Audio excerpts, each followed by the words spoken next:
Hello everyone. तो आप सभी कैसे हैं? सभी को हरे कृष्णा, राधे राधे। जैसा आप सभी को पता है कि डेली हम अपना प्रैक्टिस सेट लेकर चलते हैं। तो जो हमारे पुराने बच्चे हैं उन्हें पता है कि प्रैक्टिस सेट को कैसे करना है। जो हमारे नए बच्चे हैं उन्हें बता देना चाहते हैं कि आप एक पेन और कॉपी लेकर बैठा करिए, नंबरिंग किया करिए 1 2 3 4 5 इस तरीके से।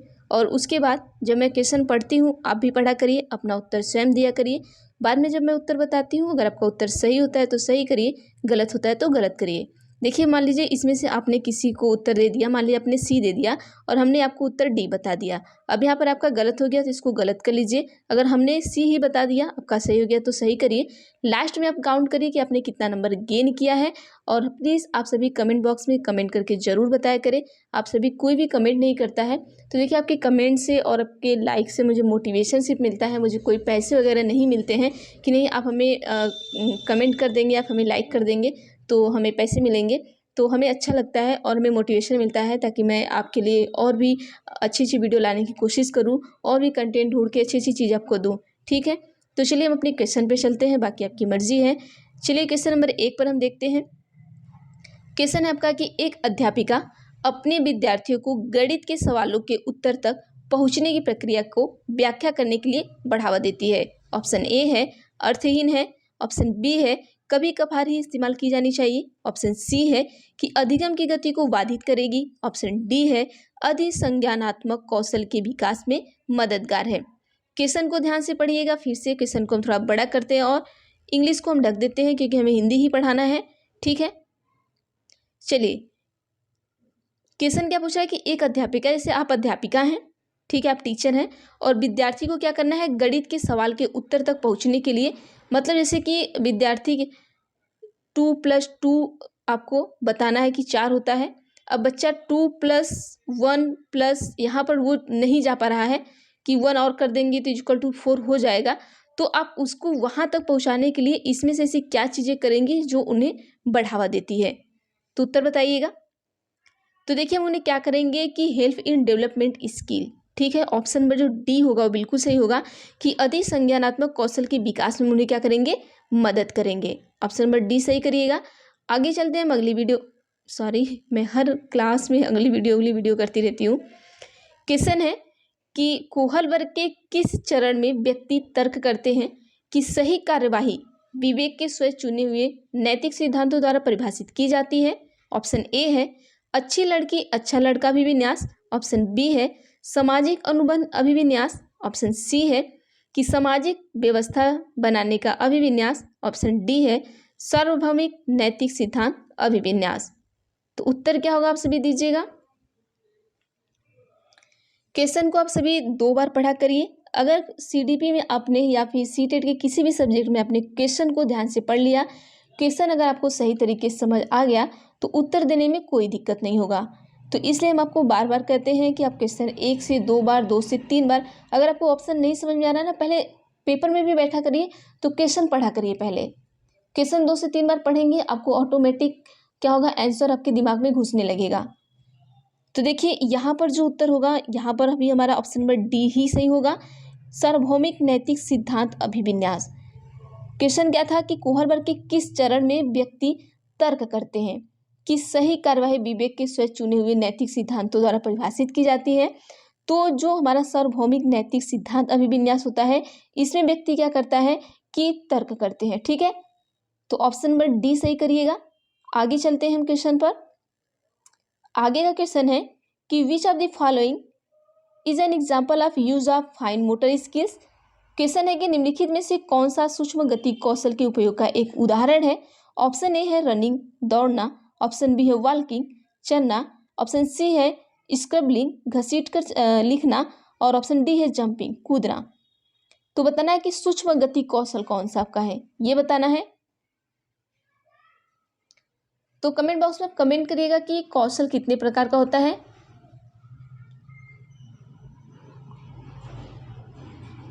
तो चलिए यहाँ पर हम देख लेते हैं कि सूक्ष्म गति कौशल जो हमारा होगा वो आप कर घसीट कर लिखने में, जो अंगुलियों का प्रयोग करके जहाँ हम करेंगे वहाँ हमारा क्या हो जाएगा, सूक्ष्म गति कौशल हो जाएगा। और गतिक कौशल में क्या होगा, कि इसे चलना हो गया, दौड़ना हो गया, कूदना, ये सारे हमारे गतिक कौशल में आएंगे। लेकिन जो हमारा सूक्ष्म गतिक कौशल आएगा वो हमारा घसीट कर लिखना, जैसे हाथों द्वारा लिखना, मतलब जहाँ उंगलियों का प्रयोग करेंगे वहाँ सूक्ष्म गतिक कौशल हो जाएगा। ठीक है, तो ऑप्शन नंबर सी सही कर लीजिएगा। नेक्स्ट पर चलते हैं हम क्वेश्चन नंबर 4 पर। क्वेश्चन नंबर 4 है कि फिल्मों और विज्ञापनों से व्यवहार के जेंडर उपयुक्त तरीकों के बारे में बहुत संकेत मिलते हैं। यह सामाजिकरण की डैश संस्था के रूप में डैश की भूमिका पर प्रकाश डालता है। ऑप्शन है कि मीडिया प्राइमरी, बी है कि मीडिया सेकेंडरी, सी है सेकेंडरी प्राइमरी, डी है स्कूल सेकेंडरी।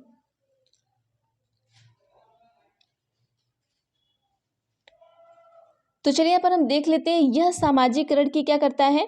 सामाजिकरण की मीडिया संस्था के रूप में द्वितीय भूमि पर प्रकाश डालता है।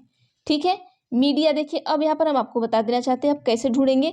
देखिए, जो हमारा यहाँ पर क्या होता है, मीडिया होता है वो द्वितीयक होता है, तो यहाँ प्राथमिक दे दिया, ऐसे ही गलत हो गया। स्कूल हमारा द्वितीयक होता है, यहाँ प्राथमिक दे दिया, गलत हो गया। अब यहाँ स्कूल और द्वितीयक और मीडिया द्वितीयक में ढूंढना है। तो यहाँ पूछा क्या है कि अब ये फिल्म और विज्ञापन के व्यवहार तो ये स्कूल में तो दिखाए नहीं जाएंगे आपको, ये जब भी दिखाए जाएंगे मीडिया में दिखाए जाएंगे। तो ये जो मीडिया है ये द्वितीयक, जो मीडिया संस्था के रूप में होता है ये चीज़ें, और ये का द्वितीयक की भूमिका पर क्या करता है, प्रकाश डालता है। तो ऑप्शन नंबर जो बी है वो बिल्कुल सही हो जाएगा। ठीक है, आगे चलते हैं हम नेक्स्ट क्वेश्चन पर। क्वेश्चन नंबर 5 पर हम आते हैं। क्वेश्चन कहा गया है कि समावेशी शिक्षा किन विद्यार्थियों के लिए अधिगम के उपयुक्त स्तर मान रखती है। ऑप्शन 1 है कि सृजनात्मक, 2 है स्वलीन, 3 है अधिगम विकार, 4 आपका है कि मानसिक रूप से चुनौतीपूर्ण। देखिए, समावेशी शिक्षा किन विद्यार्थियों के लिए, जो आपका इंक्लूसिव एजुकेशन होगा वो maintains appropriate standard of learning of student with. ठीक है, तो ये कैसे बच्चों के लिए होता है, क्या गिफ्टेडनेस बच्चों के लिए या ऑटिज्म के लिए या लर्निंग डिसऑर्डर के लिए, या फिर जो बच्चे मानसिक रूप से चुनौतीपूर्ण होते हैं उनके लिए। तो देखिए, ऑप्शन ए है कि 1 2 4, ऑप्शन बी है 1 2 3, ऑप्शन सी है 2 3 4, ऑप्शन डी है 1 2 3 4। तो क्वेश्चन नंबर 5 का जो होगा ऑप्शन नंबर डी सही होगा। ये सारे के लिए होती है, गिफ्टेडनेस, स्वलीन, अधिगम विकार, मानसिक रूप से चुनौतीपूर्ण। तो चारों यहाँ पर ऑप्शन होगा, तो ऑप्शन नंबर डी को आप बिल्कुल सही करिएगा। ठीक है, नेक्स्ट पर चलते हैं हम। क्वेश्चन है आपका क्वेश्चन 6 कि दिव्यांग छात्रों की शिक्षा के संदर्भ में निम्नलिखित में से किस प्रावधान को राष्ट्रीय शिक्षा नीति 2020 द्वारा बढ़ावा नहीं दिया गया है। 3 है, देखिए अब निगेटिव क्वेश्चन है, आंसर भी निगेटिव ही होगा। पॉजिटिव रहता क्वेश्चन तो आंसर क्या होता, पॉजिटिव होता। अब इसमें 3 हमें पॉजिटिव मिलेगा, 1 हमें निगेटिव मिलेगा, जो निगेटिव मिलेगा वही हमारा उत्तर होगा। ऑप्शन ए है कि उपयुक्त इमारती ढांचा, ऑप्शन बी है प्रत्येक विद्यार्थी के लिए एक शिक्षा और निजी शिक्षक, ऑप्शन सी है अनिवार्य विशेष शिक्षा, ऑप्शन डी है उपयुक्त तकनीकी सुविधाएं। उत्तर बताइए क्या होगा।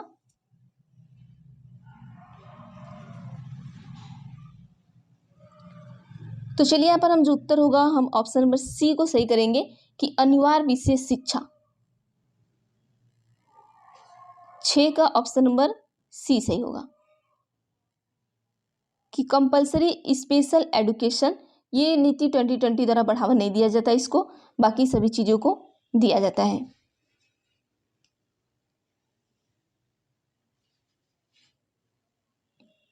चलिए अगले क्वेश्चन पर चलते हैं। क्वेश्चन नंबर 7 में हम आपको ना 3 ही दिखाते हैं, ठीक है, क्योंकि चौथा दिखाने के चक्कर में इतना ज़्यादा छोटा हो जाएगा, आपको दिखेगा नहीं। इन्हीं 3 में से एक उत्तर है आपको देना है। क्वेश्चन है कि इनमें से कौन सा बच्चा मध्य बाल्यावस्था में होगा। ऑप्शन ए है कि एक बच्चा जो सामाजिक भूमिका की नकल करना शुरू कर रहा है काल्पनिक खेल के दौरान, ऑप्शन बी होगा कि बच्चा जिसने नियमों के अर्थ की समझ विकसित कर ली है और तर्क कर सकता है, ऑप्शन सी है कि एक बच्चा जो संभावित कारकों की परिकल्पना कर सकता है तदनुसार जटिल प्रयोगों की योजना बना सकता है। तो उत्तर क्या होगा बताइएगा। चलिए दीजिए, इनको इधर हटा दिए। Question number 7। तो चलिए यहाँ पर हम क्वेश्चन नंबर 7 का जो सही उत्तर होगा वो देख लेंगे। ऑप्शन नंबर बी हमारा सही होगा कि जो बच्चा होता है वो नियमों के अर्थ की समझ विकसित कर ली है और तर्क कर सकता है। यही हमारा क्या है कि बाल्यावस्था, मध्य बाल्यावस्था में बच्चा तभी होता है। तो बी को सही कर लीजिएगा आप सभी। आगे चलते हैं हम नेक्स्ट क्वेश्चन पर। देखिए इस क्वेश्चन को ध्यान दीजिएगा, इसका ऑप्शन जो है बाद में मिलेगा हमें। क्वेश्चन 8 है कि विद्यार्थी में अधिगम को सुसाध्य करते समय शिक्षक को निम्नलिखित में से किस रणनीति से बचना चाहिए। आपको एक रणनीति है ऐसी जिससे आपको बच्चे से बचना है, मतलब आप शिक्षक है तो आपको बचना है उससे। चलिए ऑप्शन देख लेते हैं। ऑप्शन ए है संकल्पना मानचित्र, ऑप्शन बी है खोजी अधिगम, ऑप्शन सी है सहज अनुमान लगाना, ऑप्शन डी है निष्क्रिय नकल। उत्तर बताइए क्या होगा। Question number 8।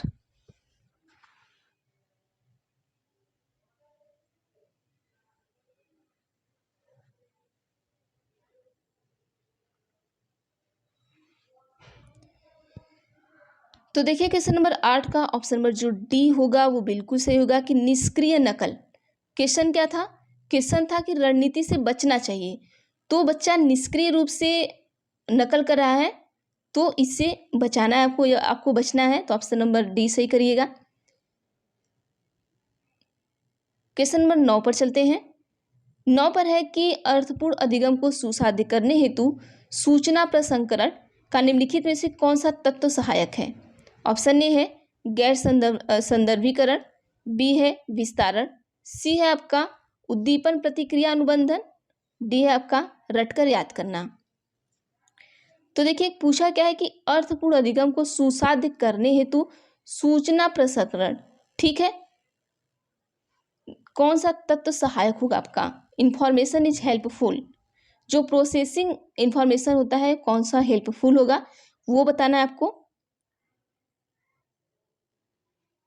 तो देखिए यहाँ पर आपका जो इलेबोरेशन होगा, मतलब विस्तारण होगा, वो आपका बहुत ज़्यादा हेल्पफुल होगा। तो ऑप्शन नंबर बी सही कर लीजिएगा 9 का। 10 पर चलते हैं हम।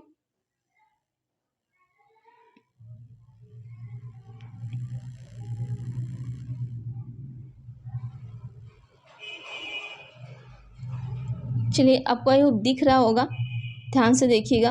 क्वेश्चन थोड़े ऑप्शन बड़े हो जाते हैं तो दिक्कत होने लगते हैं, ठीक है। अभी कथन है आपका कि शिक्षकों को निर्णय लेने में विद्यार्थियों को शामिल करना चाहिए और कक्षा में सक्रिय भागीदारी को प्रोत्साहित करना चाहिए। तो ये आपको क्या लग रहा है, सही बात है। बात तो सही लग रही है, लेकिन क्यों। यहाँ पर जब तर्क में आएंगे तो हम क्यों लगाएंगे, क्यों, क्योंकि अधिगम शिक्षक द्वारा विद्यार्थी को सीधे स्थानांतरित किया जाता है, बिल्कुल नहीं। ऐसा नहीं है कि जो लर्निंग जो आपका transmitted directly from the teacher to the student, ऐसा बिल्कुल नहीं होता है कि अधिगम जो होता है वो शिक्षक द्वारा सीधे हम ट्रांसफ़र कर देंगे। मतलब हमें मैथ का अगर हमें परसेंटेज आता है तो हम अपने दिमाग से आपका वो पीके देखें ना आप सभी, वो क्या करता है कि वो किसी का हाथ पकड़ता है तो उसका उसका जो भी उसके दिमाग में चलता रहता है उसका ट्रांसफार्मर उसके उसके दिमाग में हो जाता है, जो फीके का हीरो रहता है। तो ऐसा तो नहीं है ना कि एक शिक्षक आया और यहाँ पर, मतलब हम शिक्षक हैं, यहाँ पर स्टूडेंट है और हमें पूरा मैथ का पूरा सॉल्यूशन बढ़िया से आता है, बस हम इसका हाथ पकड़े और ये सीधा जितना भी मेरे दिमाग में सॉल्यूशन था सीधा इसके दिमाग में घुस गया। ऐसा तो नहीं होगा ना, इसलिए ये गलत होगा। तो ऑप्शन नंबर जो सी है वो बिल्कुल सही होगा कि ए तो सही है कि जो शिक्षक को निर्णय लेने में विद्यार्थी को शामिल करना चाहिए, बिल्कुल सही बात है कि आप कोई भी निर्णय ले रहे हैं तो विद्यार्थी को शामिल करिए और कक्षा में सक्रिय भागीदारी को प्रोत्साहित करें, ये भी बिल्कुल सही बात है कि जो आपकी एक्टिविटी है उसको आप जरूर प्रोत्साहित करेंगे। लेकिन हम ऐसा ऐसा तो बिल्कुल नहीं है कि हमें जो दिमाग में है हम सीधे पीके की तरह हाथ पकड़े और मेरे दिमाग से आपके दिमाग में ट्रांसफ़र हो गया। अब ऐसा नहीं है कि हमें जो सीडीपी आती है, हम आपको पढ़ा रहे हैं, आपको नहीं आ रहा है तो सारे बच्चे को इकट्ठा बुलाएं और बस एक एक बच्चे का हम हाथ पकड़े और मेरे दिमाग का सारी चीज़ें आप में ट्रांसफ़र हो जाए, ऐसा तो नहीं है ना। तो ये बिल्कुल गलत हो जाएगा। ऑप्शन नंबर सी सही कर लीजिएगा कि A is true and B is the false, मतलब sorry R is the false. Next पर चलते हैं हम। क्वेश्चन नंबर 11, इसको बड़ा कर लेते हैं। चलिए, क्वेश्चन 11 में क्या पूछा गया आपसे कि विद्यार्थी निम्न में से किसे नए ज्ञान के निर्माण का आधार बनाते हैं। ऑप्शन ए है कि जो उनके द्वारा पहले से ही समझा और माना जाता है। ऑप्शन बी है जो उनके लिए अस्पष्ट और अप्रासंगिक है। ऑप्शन सी है कि जो उनके लिए पूरी तरह से अपरिचित और अज्ञात है। ऑप्शन डी है कि जो उनके वर्तमान संज्ञानात्मक स्तर से बहुत परे है। तो उत्तर क्या होगा बताइएगा। देखिए, हम आपको कम टाइम में ज़्यादा से ज़्यादा क्वेश्चन देने की कोशिश करते हैं। हम आपको हमेशा सजेस्ट करते हैं कि ऐसी वीडियो या ऐसी चैनल से बिल्कुल ना पढ़ें जहाँ पर आपको 1 घंटे में 10 क्वेश्चन कराए जाते हैं। आपका टाइम जाता भी है। ऐसे क्या होगा कि आप डेली 10 से 15 क्वेश्चन आप कर भी लेंगे और आपकी थ्योरी की जो क्लासेस होगी वो भी आप कर सकते हैं। देखिए, हमारे चैनल पे तो थ्योरी की क्लासेस आपकी नहीं चली है, अभी हम जियोग्राफी का स्टार्ट ही किए हैं। बट अगर कहीं से भी आपको अगर मिलता है, मैं ये नहीं कहती कि किसी दूसरे टीचर से या किसी से मत पढ़िए, किसी दूसरे टीचर से भी अगर आपको समझ में आता है, थ्योरी की क्लासेस हो या फिर आपके क्या कहते हैं इसको, प्रैक्टिस की क्लासेस हो, आप वहाँ से कर सकते हैं। देखिए, हमें पास होने से मतलब है, हमारा ऐसा नहीं है कि नहीं हमें पूजा मैम फिक्स है कि हम पूजा मैम से ही पढ़ेंगे तो उनसे ही पढ़ेंगे, ऐसा वाला मत करिएगा। हाँ ठीक है, जितनी चीज़ें मैं पढ़ाती हूँ आप पढ़ सकते हैं, बाकी जो चीज़ें हमारे चैनल पे नहीं है वो चीज़ें आप दूसरे चैनल से पढ़ सकते हैं, ठीक है। और बाकी जितना पॉसिबल होगा मैं दूंगी, क्योंकि देखिए क्या है ना कि अकेले खुद का चैनल संभालना और अकेले सारे सब्जेक्ट पढ़ाना थोड़ा मुश्किल होता है। और जिस चैनल पे बहुत सारे टीचर होते हैं वो अलग अलग एक एक लोग करके पढ़ाते हैं, तो उनसे भी आप जाके कुछ चीज़ों को पढ़ सकते हैं अगर आपको समझ में आता है तो, ठीक है। तो चलिए हम देख लेते हैं। देखिए, कभी किसी भी टीचर के लिए कभी कुछ ऐसे नहीं सोचना चाहिए। मैं हमेशा कहती हूँ जहाँ से आपको समझ में आता है आप वहाँ से पढ़िए। क्वेश्चन नंबर कौन सा था आपका? क्वेश्चन नंबर 11 था। तो 11 का जो सही उत्तर होगा आपका ऑप्शन नंबर ए होगा कि जो उनके द्वारा पहले से ही समझा और माना जाता है। तो ऑप्शन नंबर ए सही कर लीजिएगा, ए बिल्कुल सही होगा। आइए हम चलते हैं अपने क्वेश्चन नंबर 12 पर। क्वेश्चन नंबर 12 में पूछा गया आपसे कि बच्चे किस तरह सीखते हैं। ऑप्शन ए है, 1 है रीडिंग, 2 है सुनकर, 3 है सीख देखकर, 4 है क्रिया करके। ऑप्शन एक है ए है कि 1 2, ऑप्शन बी है 1 2 3, ऑप्शन सी है 2 3 4, ऑप्शन डी है 1 2 3 4। तो उत्तर दीजिए क्या होगा। तो चलिए, क्वेश्चन नंबर जो 12 था ऑप्शन नंबर डी सही होगा कि बच्चे देखिए पढ़ के भी सीखते हैं, देख के भी सीखते हैं, सुन के भी सीखते हैं, क्रिया करके भी सीखते हैं। तो देखिए रीडिंग, डूइंग, सीइंग, लिसनिंग, सारी चीज़ें उनके अंदर होती हैं, सारी चीज़ों से वो सीखते हैं। तो ऑप्शन नंबर डी सही कर लीजिएगा, इसमें तो कोई कन्फ्यूज़न नहीं होगी आप सभी को। बाकी देखिए ये वाले क्वेश्चन आपको हमेशा पूछे जाते हैं, मैं हमेशा आपको बताती हूँ। क्वेश्चन नंबर 13 पर आते हैं हम। पूछा गया कि एक ऐसी दशा जिसमें कोई बच्चा पढ़ते समय कुछ अक्षरों और शब्दों को हटा देता है या प्रतिस्थापित करता है या फिर उल्टा कर देता है, तो वो क्या कहलाएगी। जैसे मान लीजिए कि उल्टा कर देता है, ये प्रतिस्थापित कर देता है, मतलब जैसे हम लड़की पढ़ रहे हैं तो वो लकड़ी पढ़ देता है, ठीक है। लड़की को लकड़ी, लड़का को लकड़ा, तो इस तरीके से वो क्या करता है, प्रतिस्थापित कर देता है। तो उसको हम कहते क्या है ये बताना है आपको। तो ऑप्शन है क्या, ऐसी चीज़ें जब होती हैं तो हम उसे डिसलेक्सिया कहेंगे या ऑटिज्म कहेंगे या फिर अधिगम असहायता कहेंगे या फिर आपको अवधान न्यूनता अतिक्रियाशीलता विकास कहेंगे। क्या कहेंगे ऐसी चीज़ों को हम, बताइएगा।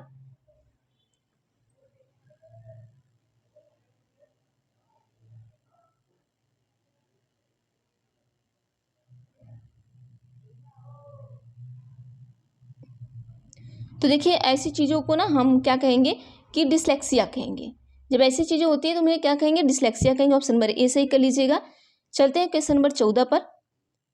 14 में क्या दिया गया है कि बिंदु अपने आप से परियोजना पर कार्य करने के लिए बहुत उत्साहित रहती है, वह मौलिक एवं अभिसारी समाधानों को खोज कर लाती है। ये गुण किसकी ओर संकेत करते हैं। ऑप्शन ए है स्वकेंद्रीयता, बी है सृजनात्मकता, सी है आपका वायव्य प्रेरणा, डी है संज्ञानात्मक विलंबता।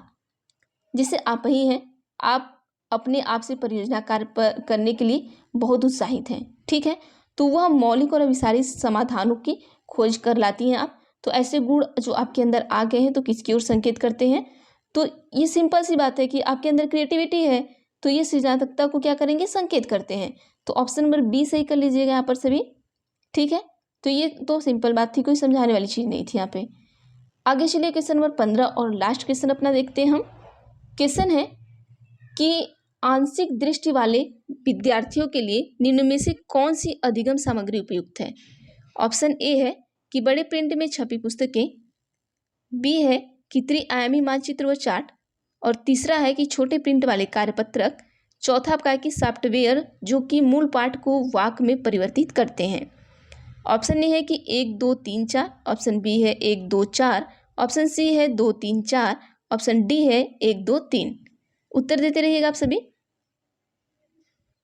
तो देखिए आपके जो एग्ज़ाम है ना सीटेट के, वो भी आपके 15 से 14 दिसंबर को हो गए हैं, तो आप सभी ध्यान दीजिएगा।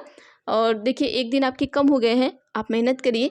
और हो सकता है कि अगर TRE जो 4 है वो अगर वो आने वाला हो, तो हो सकता है अगर पेपर जल्दी हो गया, चीज़ें जल्दी हो गई, तो आप TRE 4 में भी एलिजिबल हो जाएंगे। तो कोशिश करिएगा कि आप पास हो जाएं। ऐसा नहीं है कि अगर TRE 4 में हम एलिजिबल हो तभी हम पढ़ें, ऐसा नहीं है। सुपर टेट भी हो सकता है आए ही, भले ना आ रही हो अभी, लेकिन आएगी एक दिन ज़रूर, ये तो सभी को पता है कि आएगा। और बाकी देखिए अभी कुछ पेपर है, जैसे रीट का भी एग्ज़ाम होने वाला है, वो भी भरा करिए। MP टेट का है, वहाँ भी भरा करिए। मतलब कहीं का भी मत छोड़िए। अगर आपको टीचर बनना है तो जहाँ जहाँ टीचर की वैकेंसी आती है आप भरिए और पेपर दीजिए। ठीक है, और अपनी अच्छे से तैयारी करिए ताकि आप 90 नंबर के ऊपर जा सके। ठीक है, तो चलिए आज के लिए इतना ही करते हैं। इसका हम उत्तर देख लेते हैं। इसका भी जो ऑप्शन नंबर बी होगा वो बिल्कुल सही होगा कि 1 2 और 4। ठीक है, 1 2 और 4 होगा। 3 हमारा छोटे प्रिंट वाले कार्यपत्रक को नहीं रखेंगे क्योंकि बच्चा आंशिक दृष्टि वाला है ना। ठीक है, जो है प्रेशियली स्लाइटेड है, तो इसको हम इतना वो छोटे स्मॉल प्रिंट वर्कशीट नहीं देंगे। ठीक है, लार्ज रखेंगे। तो 1 2 और 4 ये बी तक सही होगा, बी आपका ऑप्शन, तो इसको सही कर लीजिएगा। आज के लिए इतना ही करते हैं, बाकी हम देखेंगे नेक्स्ट वीडियो में। तो जो बच्चे हमारे पुराने हैं वो हमें बहुत सपोर्ट करते हैं, तो उनको थैंक यू। और जो बच्चे नए हैं तो प्लीज़ चैनल को सब्सक्राइब कर लीजिए, बेल आइकन को क्लिक कर लीजिए ताकि मैं जो भी वीडियो बनाऊंगी तो आपको नोटिफिकेशन ज़रूर पहुँचेगा। तो थैंक यू एवरीवन, देखते हैं हम नेक्स्ट क्लासेस में।